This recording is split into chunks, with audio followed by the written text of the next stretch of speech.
Un résumé détaillé des événements et témoignages de la deuxième semaine du procès fédéral de Sean Diddy Combs, tel que rapporté par un média ou un organe de presse.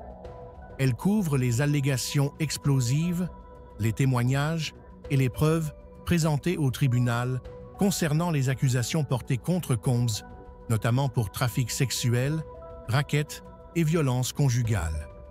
Je résumerai ci-dessous les points clés et aborderai les principaux éléments de ce procès. L'enregistrement caché du prince.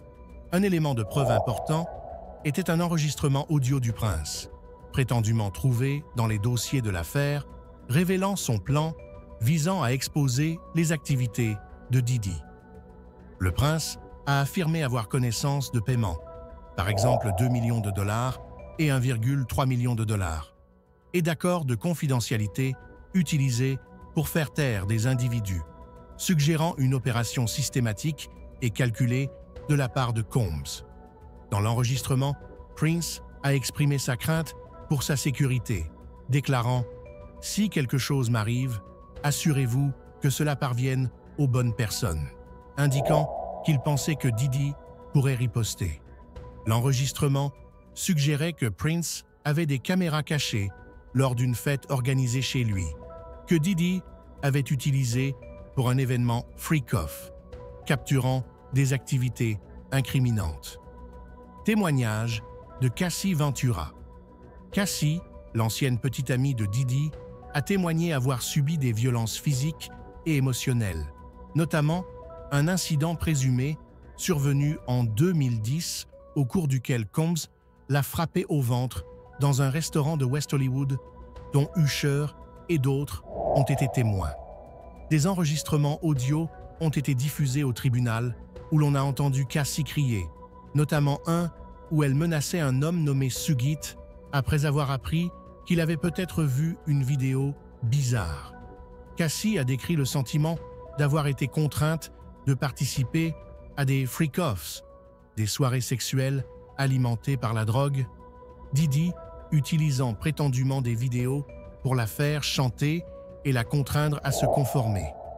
Des photos des ecchymoses et d'une entaille au-dessus de l'œil de Cassie ont été présentées comme preuve des abus. Témoignage de la mère de Cassie. La mère de Cassie a témoigné avoir contracté un prêt de 20 000 $ pour empêcher Diddy de publier une sextape impliquant sa fille, soulignant les tentatives de Diddy pour humilier et isoler Cassie. Elle a exprimé sa crainte pour la sécurité de sa fille et a décrit les menaces de Diddy à son encontre, renforçant ainsi le récit de coercition de l'accusation. Le témoignage du Punisher, une ancienne travailleuse du sexe et danseuse exotique, Sherry Hayes, connue sous le nom de The Punisher, a témoigné avoir été embauchée par Diddy et Cassie pour des épisodes sexuels ressemblant au freak-off décrit. Hayes a noté que Cassie grimaçait ou soupirait aux instructions de Diddy, mais ne semblait pas être là contre sa volonté. Bien que ce témoignage soit ambigu et ne corresponde pas entièrement au récit de coercition de l'accusation. Il a confirmé que Diddy contrôlait les scénarios, mais a nié avoir vu de la violence ou de la consommation de drogue de la part de Diddy lors de ces rencontres. Témoignage de Kid Cudi. Kid Cudi a témoigné d'un incident au cours duquel Diddy aurait fait irruption dans sa maison, éteint les caméras de surveillance, enfermé son chien dans une salle de bain et déballé des cadeaux de Noël après avoir appris que Cudi sortait avec Cassie. Cudi a également décrit une attaque au cocktail Molotov sur sa Porsche, qu'il pense avoir été orchestrée par Diddy, bien qu'aucune preuve directe, par exemple des images de sécurité ou de l'ADN, ne relie Combs à l'incendie criminel. L'équipe de défense de Diddy a contesté cette affirmation, soulignant le manque de preuves concrètes liant Combs à l'incident. Autre témoin et preuve, Dawn Richard, membre du groupe de filles. Danity Kane, Richard a corroboré le récit de Cassie sur l'incident du restaurant de 2010 et a décrit une autre altercation où Diddy a giflé Cassie dans une voiture.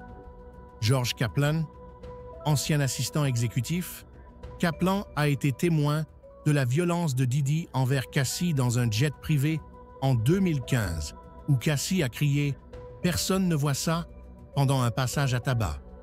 Dr. Don Hughes, un psychologue judiciaire, a fourni un témoignage général sur les violences conjugales, expliquant comment les victimes peuvent se retrouver piégées dans des relations abusives. La défense de Diddy a mis en avant son diagnostic de troubles bipolaires pour contextualiser son comportement, bien que Hughes ait précisé qu'elle n'avait pas évalué Combs ni aucune victime directement. Preuves matérielles. Les objets saisis dans les propriétés de Diddy comprenaient des armes à feu, fusil AR-15, une arme de poing de calibre, des drogues, kétamine, ecstasy, de l'huile pour bébé, des talons compensés, des attaches de bondage et des cordes, suggérant leur utilisation dans des freak-offs. Un couteau coincé dans une porte et des messages de motivation sur le miroir de Combs ont également été notés.